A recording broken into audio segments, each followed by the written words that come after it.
ಗಂಗಾವತಿಯಲ್ಲಿ ಶ್ರೀ ನೀಲಕಂಠೇಶ್ವರ ದೇವಸ್ಥಾನದಲ್ಲಿ ತೊಟ್ಟಿಲು ಕಾರ್ಯಕ್ರಮ.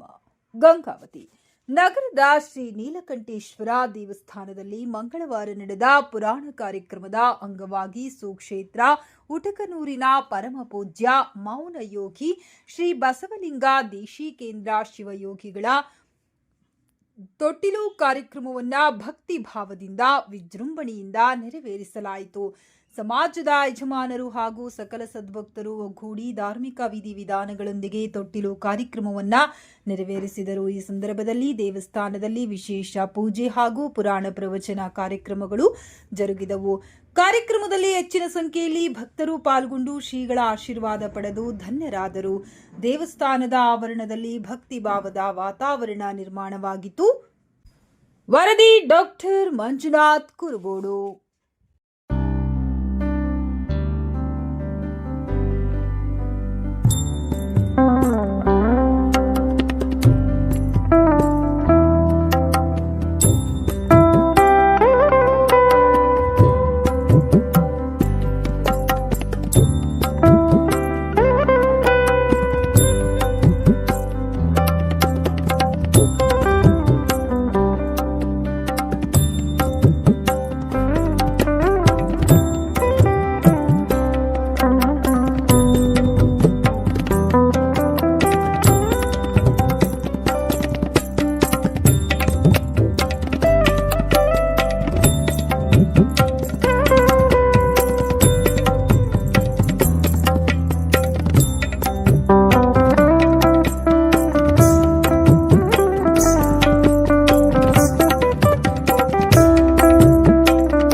ನೀಲಕಂಠೇಶ್ವರ ದೇವಸ್ಥಾನದೊಳಗ ನೀಲಕಂಠೇಶ್ವರ ಆದಿರೋದ ತಾಯಿಯರು ಬಹಳ ಸುಂದರವಾಗಿ ಗಂಗಾಮಾತೆಯನ್ನ ಪೂಜೆಯನ್ನು ಮಾಡಬಹುದು ಮೊದಲು.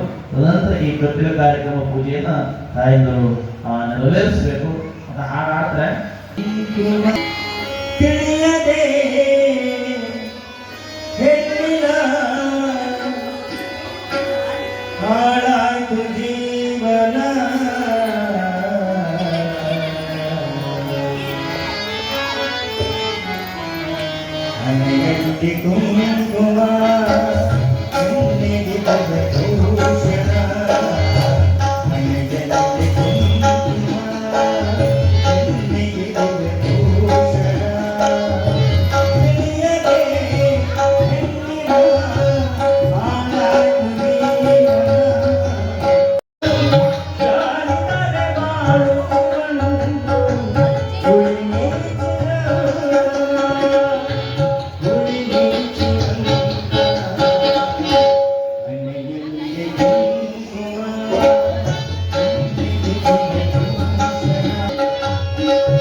ಜೋ ಜೋ ತೂಗಿರಿ ಮುಂದ ಚನ್ನಿಗನ ಜೋ ಜೋ ಅರಳೇಲಿ ಮಾದಾಗಿ ಕೊರಳ ಲಿಂಗವ ಧರಿಸಿದ ಅರಳೇಲಿ ಮಾದಾಗಿ ಕೊರಳ ಲಿಂಗವ ಧರಿಸಿದ ಮೆರೆಯುವ ಶರಣನ ತೂಗಿದೆ ಜೋ ಜೋ ಮೆರೆಯುವ ಬಸವನ ತೂಗಿದೆ ಜೋ ಜೋ ತೂಗಿರಿ ಬಾಲನ ತೂಗಿರಿ ಕಂದನ ತೂಗಿರಿ ಬಾಲನ ತೂಗಿರಿ ಕಂದನ ತೂಗಿರಿ ಮುತ್ತ ಚನ್ನಿಗನ ಜೋ ಜೋ ತೂಗಿರಿ ಮುತ್ತ ಚನ್ನಿಗನ ಜೋ ಎಂದು ಅಂದಿನ ಧರತಿಯ ಹಾಡನ್ನ ಆಡ್ತಾ ಜೋರುಗಳ ಪದದ ಮೂಲಕ ಕೊಟ್ಟಿದ್ದ ಕಾರ್ಯಕ್ರಮವನ್ನು ನಿರ್ವಹಿಸ್ತಾರೆ.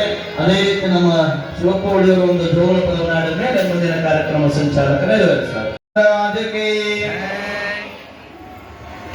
ನಿಮ್ಮಲ್ಲಿ ಈ ಕಳಸ ಗಿಳಸ ಬೆಳೆ ಹೆಸರು ಪಸರು ಹೇಳೋದೈತೆ ನಿಜವಾಗ್ಲೂ ಸುಮ್ಮನೆ ಅಲ್ಲ, ಮತ್ತೆ ನೀವು ತಮಾಷೆನೂ ಅಲ್ಲ. ಮದುವೆ ಆದ ಮೇಲೆ ನೀವು ಅರುಂಧತಿ ನಕ್ಷತ್ರ ಆದ ಮೇಲೆ ನಿಮ್ಮ ಕೈಯಾಗ ಕಳಸ ಕೊಡ್ತಾರ, ಅವ್ರ ಕೈಯಾಗ ಕರ್ಪೂರದ ಆರತಿ ಕೊಡ್ತಾರೆ. ಅವಾಗ ಹೇಳ್ತಾನ ಯಾರು ನಮ್ಮ ವೀರಭದ್ರ ಶಾಸ್ತ್ರ ಪುರೋಹಿತರು ಹೇಳ್ತಾರ ಏನಂತ, ಇಷ್ಟು ದಿನ ನೋಡ್ರಿ ಮದುವೆಯ ಪೂರ್ವದೊಳಗ ಯಾವಾಗ ಮದುಮಗಳು ಅಂತ ಮೊದಲಿಗಿತ್ತಿ ಅವ ಮೊದಲಿಗಿತ್ತಿ ಯಾವಾಗ ತಾಳಿ ಕಟ್ಟಿದ ಮೇಲೆ ಅರುಂಧತಿ ನಕ್ಷತ್ರ ತೋರಿಸಿ ಕೈಯೊಳಗೆ ಕಳಸ ಕೊಡ್ತಾರ, ಅವಾಗ ಕಳಸಿಗಿತ್ತಿ. ಹಾ ಹೌದಿಲ್ಲ, ಕಳಸಿಗಿತ್ತಿ. ಮುಂದ ಗರ್ಭವತಿಯಾಗಿ ಜನನವಾದ ಹೋದಾಗ ಸೂಲು ಇಂಥವೆಲ್ಲ ಬರ್ತಾವ, ಅವ್ ಹೇಳ್ತೀನಿ ನಿಮ್ಗೆ ಪ್ರಶ್ನೆ ಬಂದಾಗ ಹೇಳ್ತಾವ, ಸುಮ್ಮಿಗೆ ಹೇಳಿದ್ರೆ ಹುಟ್ಟು ಹೋಗ್ತದೆ. ಮತ್ತೆ ಕಳಸ ನಿಮ್ಮ ಕೈಯಾಗ ಕೊಡಬೇಕಾಗಿತ್ತು ಅಂದ್ರೆ ಪತಿಯನ್ನವ ಬಂದ ಮೇಲೆ ನೀವು ಕಳಸಗಿತ್ತಿ ಆಗ್ತೀರಿ, ಅಲ್ಲಿಂದ ಆಗಲಿಲ್ಲ. ಮತ್ತೆ ಅವ್ ಪತಿ ಬಂದ ಮೇಲೆ ನೀವು ಕಳಸಗಿತ್ತಿ ಆಗಿರಿ, ಕಳಸ ಬೆಳಿಗ್ಗೆ ಅಂದ್ರೆ ಪತಿ ಹೆಸರು ಅದಕ್ಕಾಗಿ ಹೇಳೋದು ಮತ್ತೆ ಅದಕ್ಕಿಲ್ಲ. ಈ ಕಳಸ ಹಿಡ್ಕೊಳ್ಳಾಕ ಅಧಿಕಾರ ಕೊಟ್ಟವ ಪತಿ, ಅವನ ಹೆಸರಿದು, ಅದಕ್ಕೆ ಹೇಳಿದ್ರೆ ಇಷ್ಟೇ.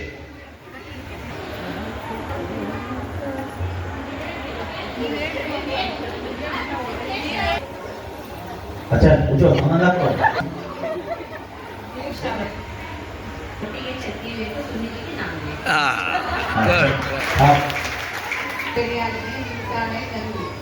ಮಲ್ಲಿಕಾರ್ಜುನ ನಾಗಪ್ಪನ ಹೆಸರು ಹೇಳುವುದು ಸೂರ್ಯಚಂದ್ರ ತೆಂಗಿ.